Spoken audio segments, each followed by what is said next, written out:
Ok, hay que grabar. Y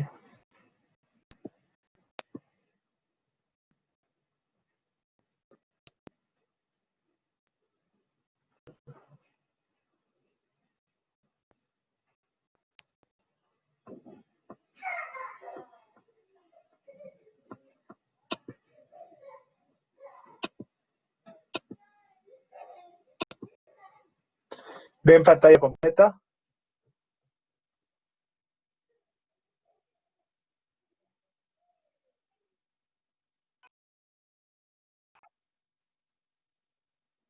Ok, entonces empezamos con la clase.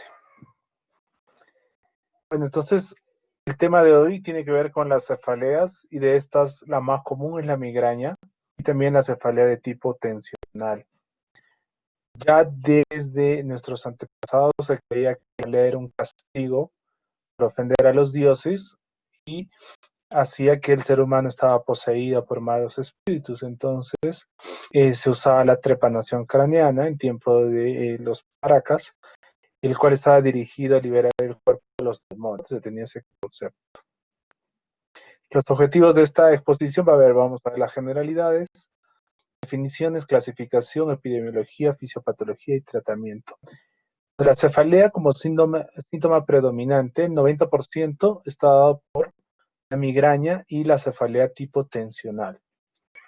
De estos, el 10% por las cefaleas secundarias, otras cefaleas primarias que serían las neuralgias cráneas. Entonces, en las cefaleas primarias, que ocupan el 90%, tenemos mecanismos neuroquímicos implicados, es decir, alteración de sustancias como noradrenalina, serotonina o otros neuropéptidos que van a producir inflamación. En cambio, en la cefalea secundaria, el mecanismo está bien definido, es decir, hay un traumatismo, hay una lesión estructural cerebral que va a originar cefalea. En las neuralgias craneales puede ser la combinación de ambos. La clasificación internacional de las cefaleas las divide en migrañosa, cefalea tipo tensional, cefalea autonómica trigeminal y otros desórdenes primarios.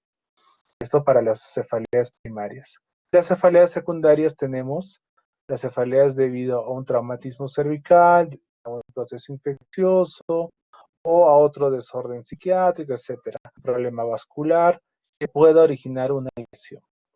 Las neuralgias craneales son afectación de uno o varios nervios, principalmente el nervio facial y el trigémino serían los principales que originan descargas tipo eléctricas y cefaleas hemicraneales. ¿Cómo es la frecuencia y duración de cada episodio? En la migraña tenemos un episodio periódico, recurrente, en el cual hay un pico de cefalea, mejora o está estable un par de semanas, meses o a veces días, y luego vuelve con otro episodio. Entonces, es una cefalea constante, periódica. La cefalea tipo tensional es aquella permanente, generalmente bifrontal y va hacia la parte occipital, que es de una intensidad más o menos menor a 5. La migraña puede tener una intensidad de hasta 8 o 10 sobre 10, y la escala visual análoga del dolor es del 0 al 10, en el cual el paciente puede acudir a emergencia y requiere tratamiento endovenoso. En cambio, la cefalea tipo tensional es una cefalea tipo sorda. El paciente dice que tiene un dolor constante, que no mejora, a veces no ubica la posición de qué parte de la cabeza le duele, pero generalmente es bifrontal y pulsátil. La combinación de estas sería un paciente que tiene migraña, que va así, está cursando por un cuadro tensional, por estrés laboral, etcétera, entonces tiene una cefalea permanente y va a tener periodos de exacerbación. Luego la cefalea en racimo es aquella que tiene una descarga muy intensa de dolor 10 sobre 10 y eso origina un dolor incapacitante. La mayoría de las veces tienen que venir a emergencia. Y luego mejora un par de semanas, meses, años, y luego vuelve con otro episodio. Generalmente es desencadenado por algo puntual, puede ser alteración del sueño, puede ser por ciertas comidas que va a desencadenar. La cefalea en racimo es más en hombres, tipo ON, hemicraniana, puede haber compromiso autonómico, vegetativo a nivel de la pupila, de los párpados, etc. La neuralgia, el trigémino, como ven ustedes acá, son pequeñas descargas eléctricas en las ramas del trigémino B1, B2 y B3, principalmente B2 y B3.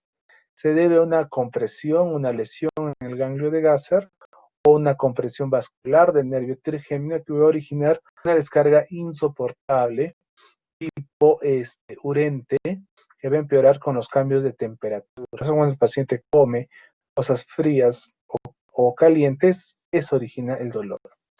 La cefalea secundaria debido a un proceso tumoral es increscente, es decir, empieza leve y luego va aumentando progresivamente y no hay un patrón específico. El paciente no indica qué parte de la cabeza le duele, pero es constante. Mucho ojo en esto. Entonces, en las cefaleas secundarias debemos descartar los signos de alarma. Y estos son los signos de malignidad, ¿no? O los signos de focalidad neurológica. Entonces debemos ver si hay signos sistémicos, puede haber fiebre, mialgias, pérdida de peso, o signos secundarios, como en pacientes con VIH, en enfermedad renal crónica o uso crónico de corticoterapia, signos neurológicos que me indican alteraciones motoras o mentales o convulsiones, que este sea súbito o en estallido, estamos pensando en una cefalea por rotura neurismática, por ejemplo. La edad también, después de los 50 años, mucho ojo, la migraña aparece a los 15 años en promedio. Es muy, muy, muy poco frecuente que aparezca una migraña en edad adulta. Entonces, más de 50 años, pienso en cefalea secundaria. Y de ver el patrón, esta es progresiva, se aumenta con los cambios de posición, se precipita con las maniobras de Valsalva. ¿Cuáles son estos? Son los cambios de presión intraabdominal. Es decir, cuando pujo, voy al baño, aumenta la presión cerebral, abdominal y luego la cerebral y esto origina más dolor. Cuando toso también es una forma de estimular y hacer las maniobras de Valsalva. O si el paciente tiene papiledema, indica hipertensión endocraniana.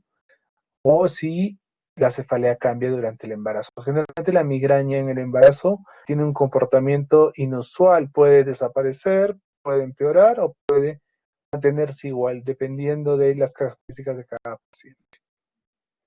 La cefalea tensional es la cefalea primaria más frecuente en mujeres, 2:1, y factores psicológicos siempre asociados.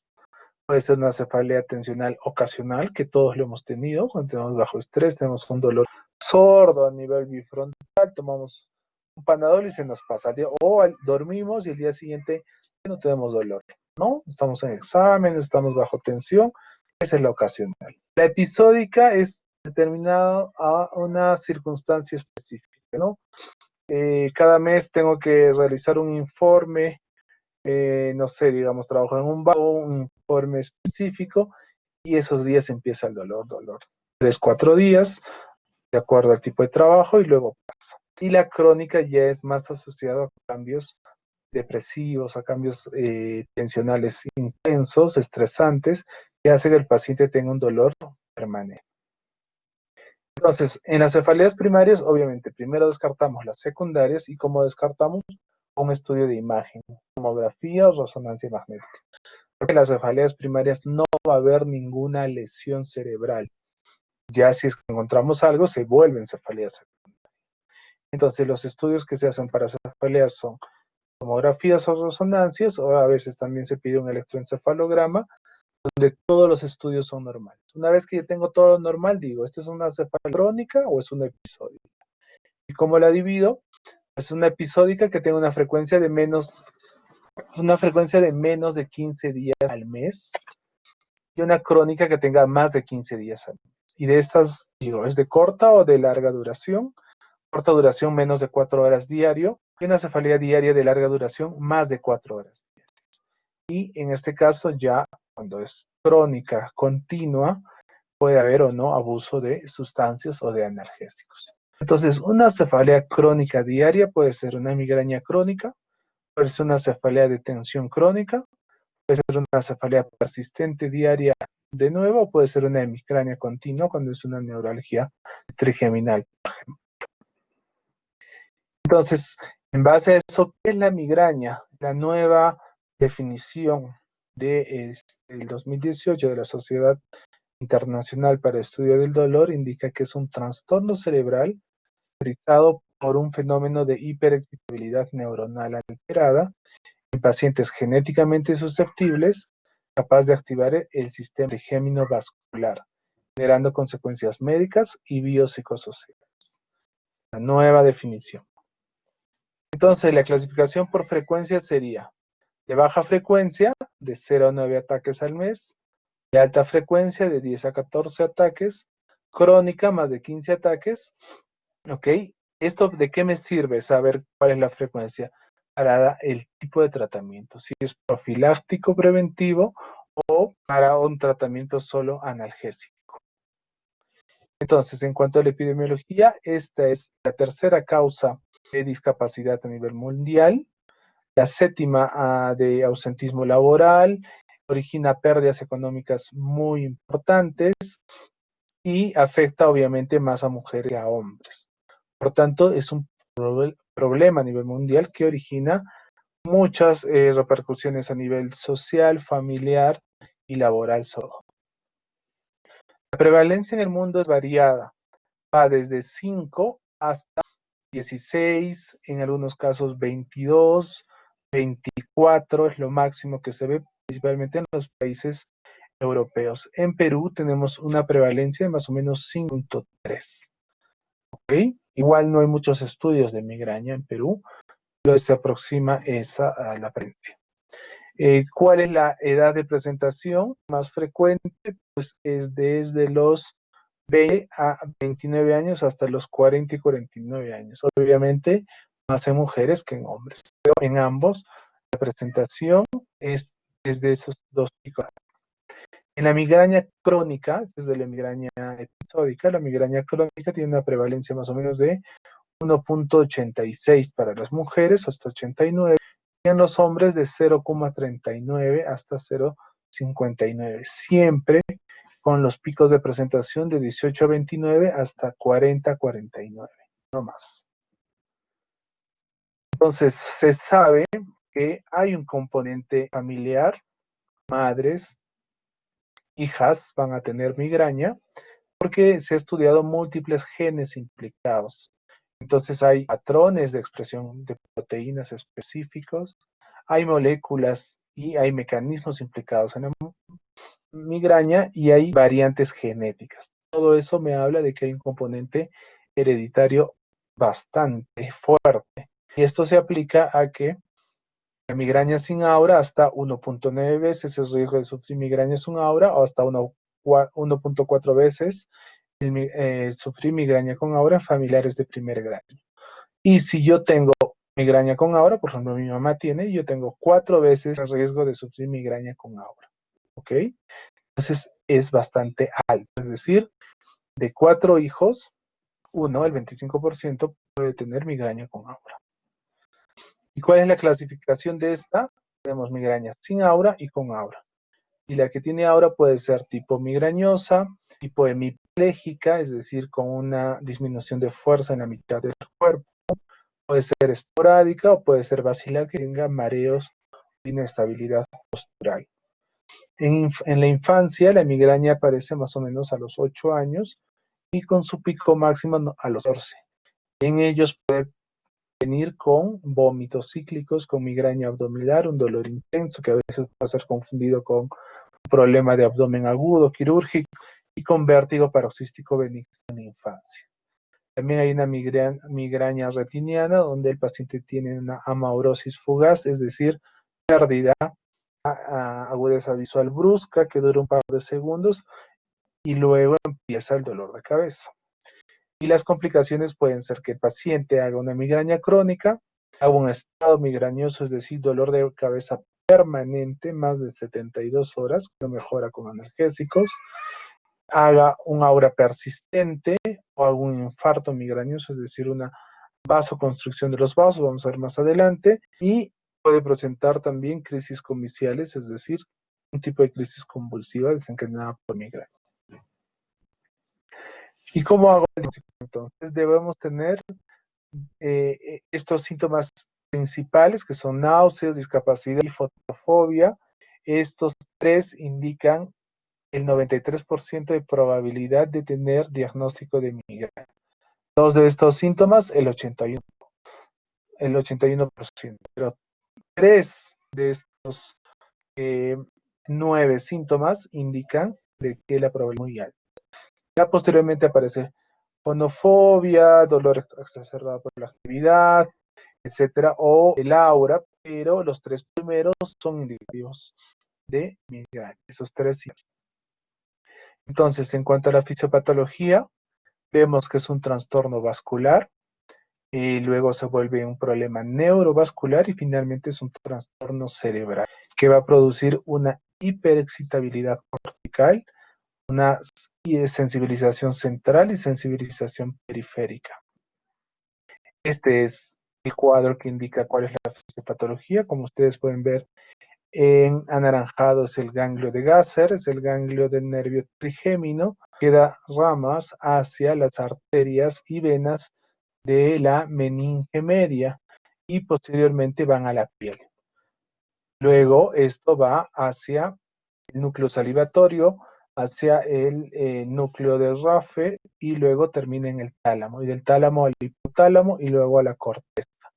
Entonces, todo este circuito origina el dolor en distintas partes. Por ejemplo, una alteración de los vasos periféricos origina alodinia, y alodinia es el dolor eh, que aparece en el cuero cabelludo cuando yo me toco o peino el cabello, que no debería aparecer, ¿no? Si me peino el cabello, no tengo por qué tener hipersensibilidad en esa zona, en el cuero cabelludo. Eso se llama alodinia. Y cuando está presente indica que ya es una migraña crónica. Y del mismo modo, el núcleo salivatorio y el locus cerúleos van a controlar lo que es el centro del vómito. Entonces, la área de náuseas y vómitos se debe a que hay una alteración a ese nivel. Por eso que parte del tratamiento, por ejemplo, es la metroclopramida, que actúa a nivel de los receptores D2 del centro del vómito y no el Gravol. El Gravol es un medicamento, o el dimenhidrinato, que actúa a nivel periférico, es decir, a nivel de el aparato digestivo. Pero en la migraña lo que hay es una alteración del centro del vómito. Entonces la medicación no debería ser dimenhidrinato, debería ser metroclopramida más un analgésico para actuar a nivel del tronco cerebral. Entonces va a haber distintos estímulos que van a ir al hipotálamo. Esto va a producir los pródromos, que pueden ser las auras, y origina activación de los núcleos de RAFE, del locus cerúleos. Esto va a producir liberación de potasio y va a producir una oligoemia propagada y cortical, es decir, una vasoconstricción, y esto origina el aura. ¿Y dónde se origina la vasoconstricción? A nivel occipital, en el 90% de los casos. Entonces los pacientes tienen fotopsis. Luego se activa el sistema trigémino vascular, va a haber liberación de esta sustancia que es la más importante, el gen liberador de la calcitonina, que va a estar presente en todas las neuralgias y en todas las cefaleas. ¿Ok?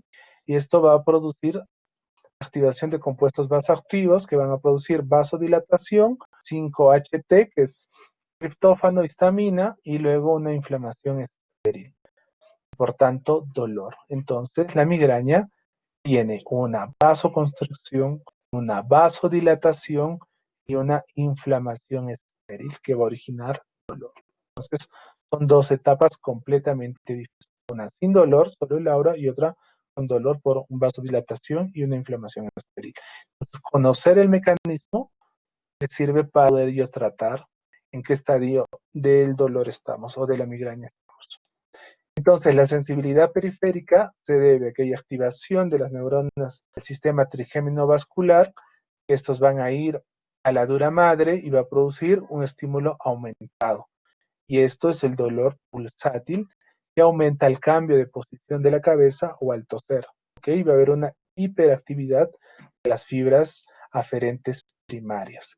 Por tanto, de granulación de mastocitos, es decir, más inflamación, y liberación del gen activador de calcitonina. No se olviden de ese nombre. En cambio, la sensibilización central va a haber activación de los núcleos del tálamo y va a ser responsable de la alodinia cefálica y extracefálica, de lo que hablábamos de esta hipersensibilidad del cuero cabelludo. Entonces va a producir sensibilización talámica que se desarrolla 2 a 4 horas principalmente, ¿no? Y esto si esto es crónico y es varias veces, es el riesgo de que convierta en una migraña crónica. Entonces, ¿cuáles son las fases de la migraña? La primera es el aura. El aura, el 90% tiene una esfera visual, tomas, porque hay una oligoemia a nivel occipital.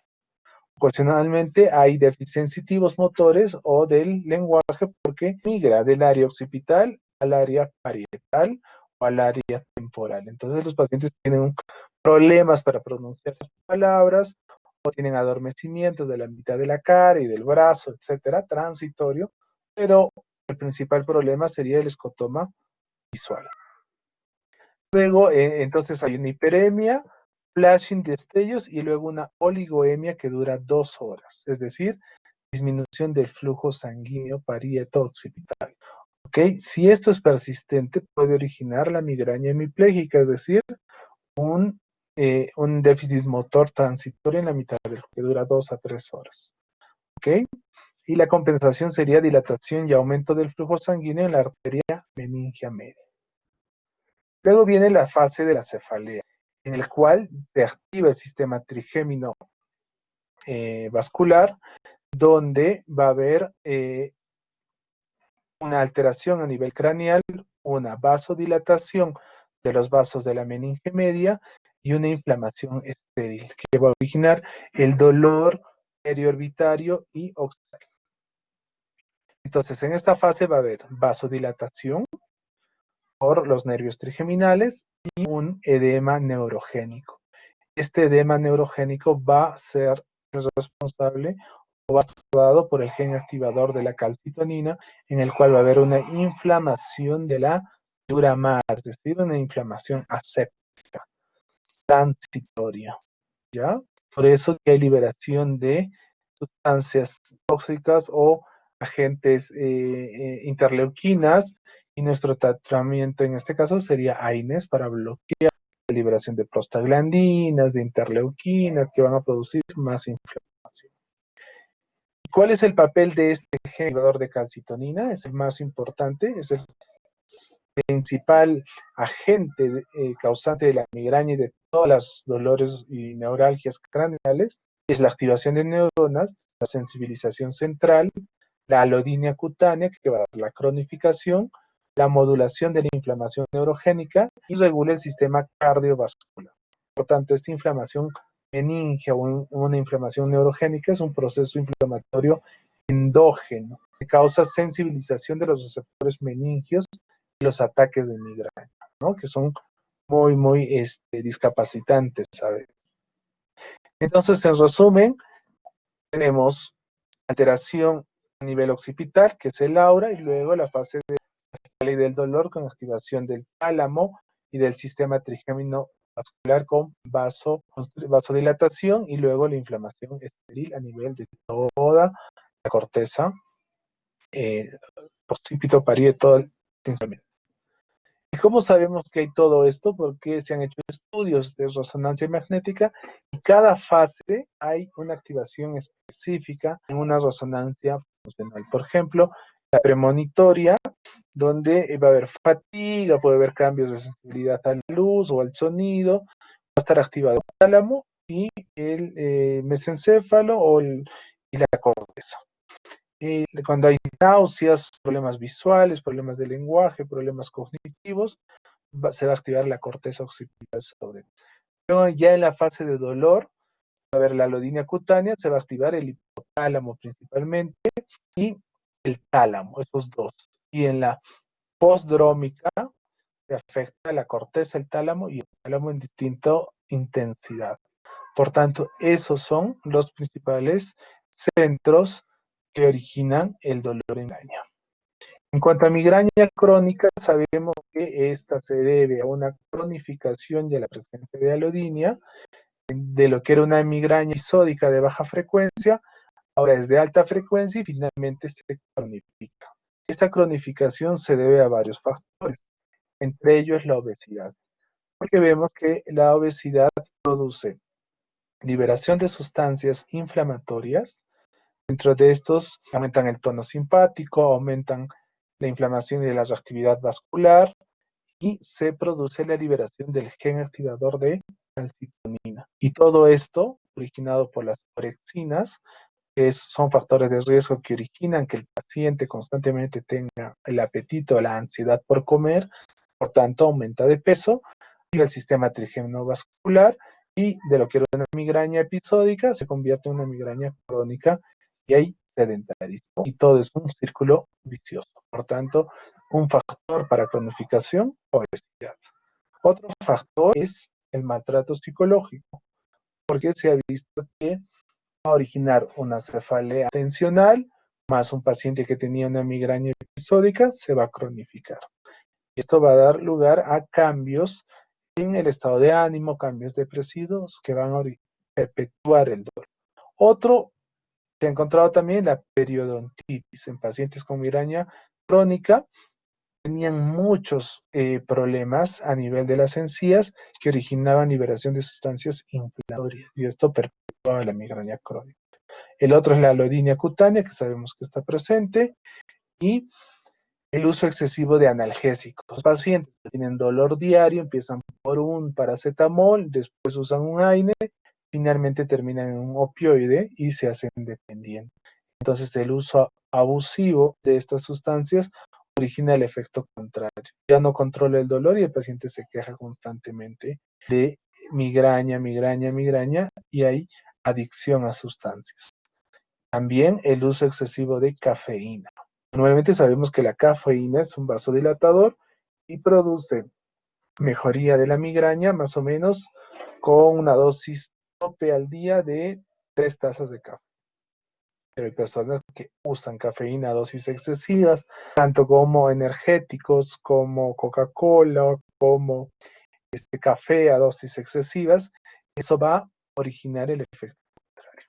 ¿Cuál es el tratamiento? El tratamiento se basa en base a la fisiopatología. Si sabemos que hay liberación de sustancias que producen vasodilatación y estos van a originar liberación de neuropéptidos, vamos a dar tratamientos que bloqueen esto. Por ejemplo, triptanes, sumatriptan a la cabeza, que bloqueen el receptor 5-HT18.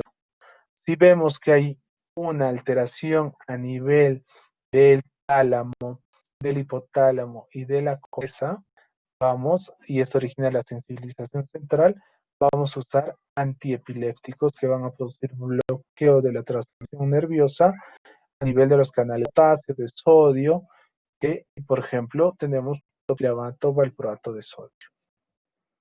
Entonces, ¿cuál es el tratamiento sintomático? Para una crisis leve, es decir, en la escala del 0 al 10, estamos hablando menos de 5, AINES, como naproxeno, ibuprofeno, dexqueteprofeno, diclofenaco. Una crisis moderada, triptanes. Triptanes a la cabeza, sumatriptan. ¿Y cuál es la mejor vía de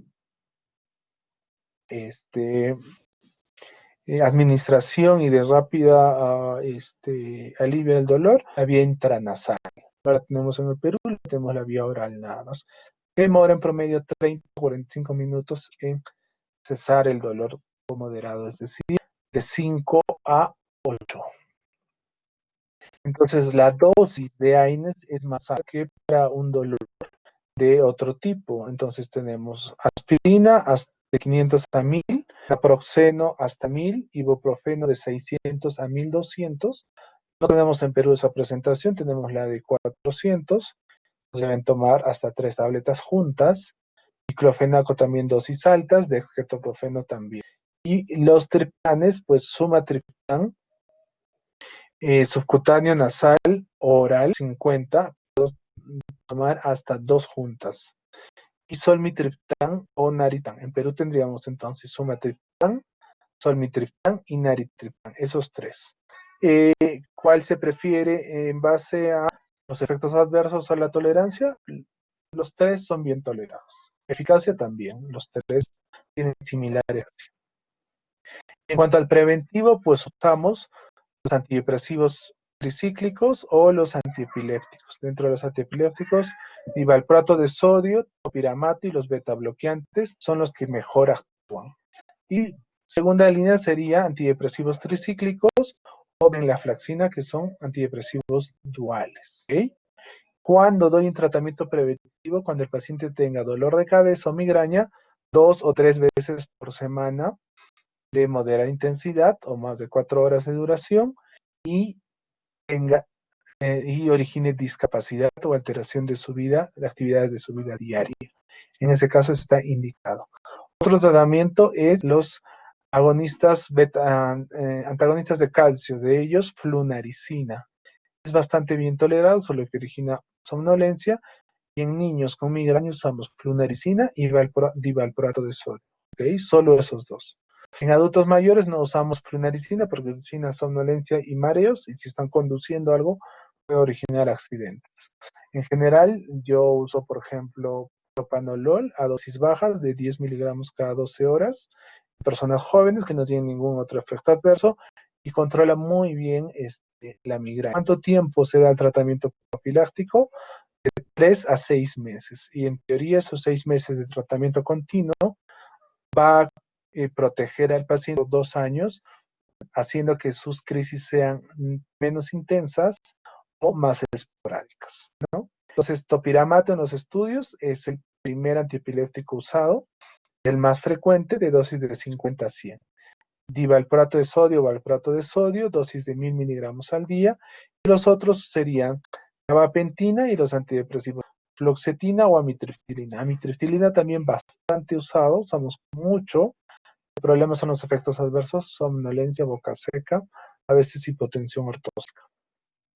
Entonces, para terminar, si en un paciente con migraña crónica, debo educar al paciente sobre los factores que van a desencadenar el dolor, identificar la obesidad, maltrato, el uso excesivo de cafeína o de medicación, cambiar el estilo de vida y utilizar el tratamiento preventivo. Empiezo con topiramato de 50 a 100, luego puedo dar amitriptilina, puedo asociar también propanolol o flunaricina, y si no mejora y persiste el dolor, ya usamos toxina botulínica. En el cuero cabelludo son 32 puntos que colocamos y esto lo usamos cuando hay alodinia, es decir, el paciente se queja de este dolor al peinarse o la cronificación, más de 4 horas de dolor al día, más de 15 días al mes, vamos muy bien con toxina botulínica. Entonces, para evitar tomar tanta medicación, actualmente se prefiere toxina botulínica. Muy bien, eso sería todo en cuanto a migraña. Si tienen alguna pregunta, cefaleas en general. Ilan, escucho. Bueno, había una parte en alguna literatura en la que mencionaban la parte medicamentosa, pero también habían otras en las que incluían. ¿Eso actualmente se llega a usar en tratamiento de migraña o ya dejaron de No, usarse? ya está discontinuado, entonces, porque producía muchos efectos adversos. Ahora solo toxina botulínica ha reemplazado todos esos tratamientos invasivos o neuromoduladores que antes se usaban.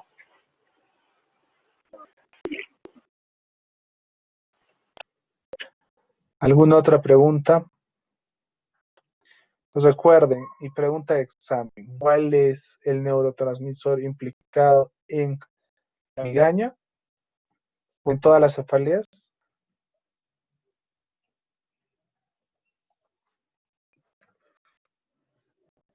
¿Quién puede responder esa pregunta ya? Una sola sustancia, la que va a originar tanto migraña episódica, cronificación de la misma, o las neuralgias craneales, que actualmente hay tratamiento con anticuerpos monoclonales dirigidos contra esta sustancia. Se ha dicho durante toda la sesión. Eso, Miguel. El gen activador de calcitonina o el receptor del gen activador de la calcitonina. Esa es la sustancia que se estudia mucho y, como les digo, hay entos monoclonales dirigidos específicamente a esta sustancia. Bueno, si no hay más preguntas, eso sería todo por hoy.